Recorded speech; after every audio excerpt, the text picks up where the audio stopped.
Hello, everybody. Welcome to our 16th episode of Therapy Dog Talk. I am excited to have you here today. We have a guest coming on with not one but two therapy dogs, so hopefully we'll have a lot to learn from them.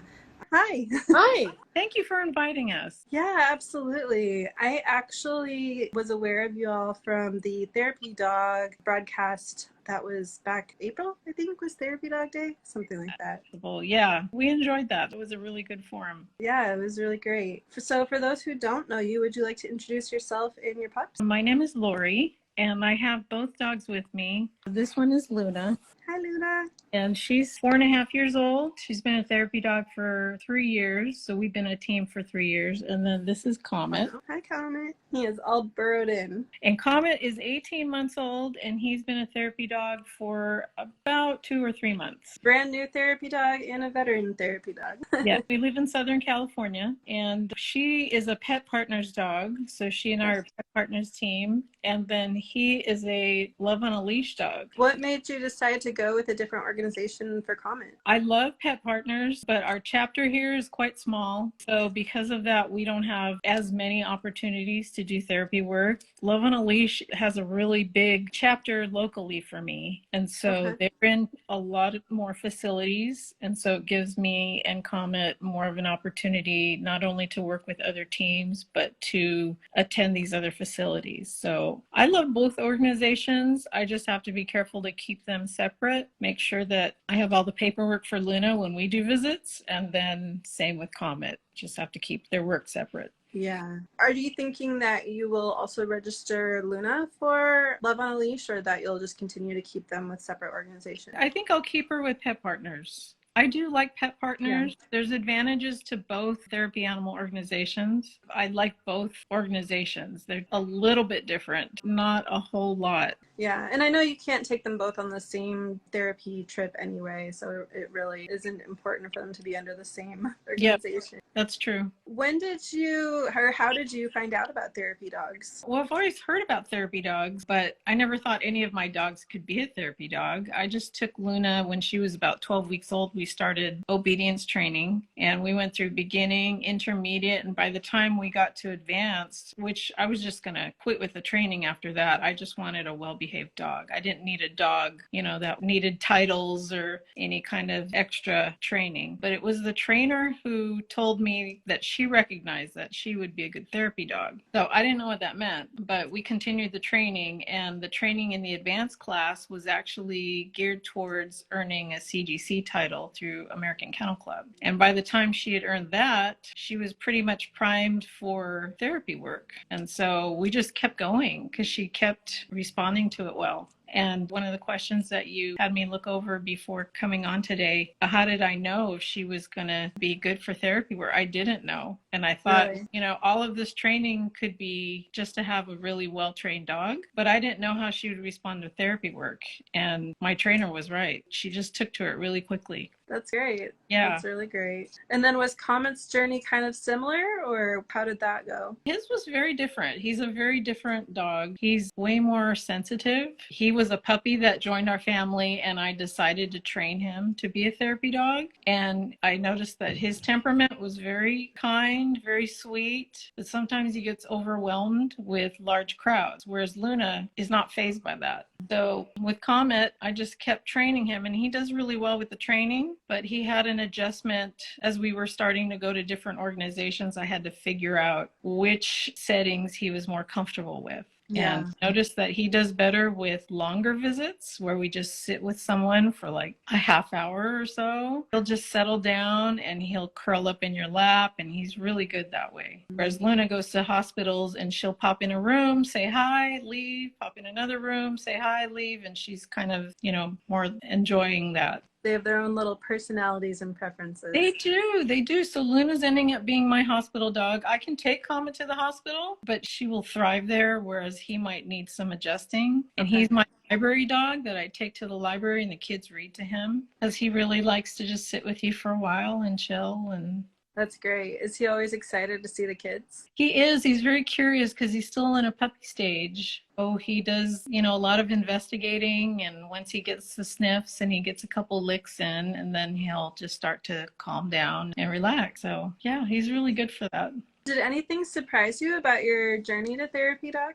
A lot. It's been a couple years of a lot of learning, and most of it is myself. Learning how to support my dog was really an eye-opener because I have to read them because they don't speak in words. So I have to know them well enough to read their signals when they're telling me they're stressed, or when they're telling me, they need to go, or they're telling me I want to stay. That's been interesting for me. I always thought when I took them to training that this trainer is going to train my dog, but it was such an eye-opening experience because the trainer's there for me. Trainer trains me to then train the dog. And if my dog isn't trained, that's on me to figure out. So that's been a huge eye-opener for me. Yeah, it's definitely interesting learning how to read them because they're all different, right? So. I love spending time with my dogs. That's one of the advantages of doing this work. One of my motivations to continue doing it, because it's all volunteer, is that it's quality time that I get to spend with my dog, and we get to help someone while we're doing it. That's really great. I think you're the first person to list quality time with your dog as a reason they enjoy doing therapy dog work. I look forward to it. I give them a bath, and then off we go, and it's time that he and I have alone, or she and I have alone. I love it. It's your version of mother-daughter, mother-son dates. Absolutely. We just grow closer as we spend time together. And now that we wear masks everywhere, we really have to have nonverbal communication. I have to just signal to her with my hands, and she has to read my eyes only. And it's interesting. It's different. It's a little bit of an obstacle, but we're learning. Yeah, I noticed that with Sunny because I adopted her December 2019, and she was only 3 or 4 months old at the time. So most of her learning journey has been with me. But masks came in a few months later into our training journey, and it was very difficult, I noticed, for me to learn how to communicate with her with a mask versus without. And so even if something would go smoothly at home, then if we were at the training facility, she'd be like, I don't know what you're saying. I can't hear you through that thing. Exactly, because they do read our faces. Yeah. We can only see that much. When we started in the hospital, they wanted us to wear goggles too. And so she just basically felt like she was on her own. But yeah. But you figured it out. Yeah, we learned as we went. And then I was able to give her other signals with my hands instead of verbally, because she can't hear me. That's great. Ideally, they should be able to respond to either hand signals or audio signals and not need both of them. You're right. Do you have any advice for anyone who's interested in having a therapy dog? I would. Take your dog out. Take that dog out and let that dog just desensitize themselves to all of the distractions and loud noises, get them used to traffic, noise on the street, and then help them to relax in that type of environment so that when they go to different places, because they'll smell different things and there'll be a lot of distractions that might make them nervous. But if they're used to being around distractions, then I think they'll relax easier. I'm still working with Comet on that. He still gets very overwhelmed. I think he's especially sensitive to sound. He just gets very distracted by it. So I have to take him. We went to Lowe's today, and I take him to where they're cutting lumber, and I just want him to be around that so that he knows he can be relaxed in that atmosphere. What do you do with him while you're around the lumber to help him know it's okay to be here right now? I just have to remember that I have to be calm. So I just have him sit and just observe, just not be right next to it, but be around it enough to not be afraid of it. And we walk by a couple times, and he's getting it. He loves Lowe's. He thinks Lowe's is pretty fun. He's like, this is date day with mom. I love it. Absolutely, yes. They're getting used to him in the store as well, because I have a bandana that has his name on it, so people call him by his name. Okay. And he's like, oh, okay. I bet those places, the ones that are known for being dog friendly for training trips, I bet they just love when therapy dogs come in. They do. They absolutely do. They love any dog that comes in. I know the checkout person at our grocery store was like, you should bring your dog in. I was like, you literally don't allow me to bring my dog in. a lot of people just like dogs, and what can make your day better than seeing a dog? So I am finding dogs everywhere, though. Even with signs outside of the mall that say only service dogs, people bringing their dogs in anyway. So, yeah. yeah.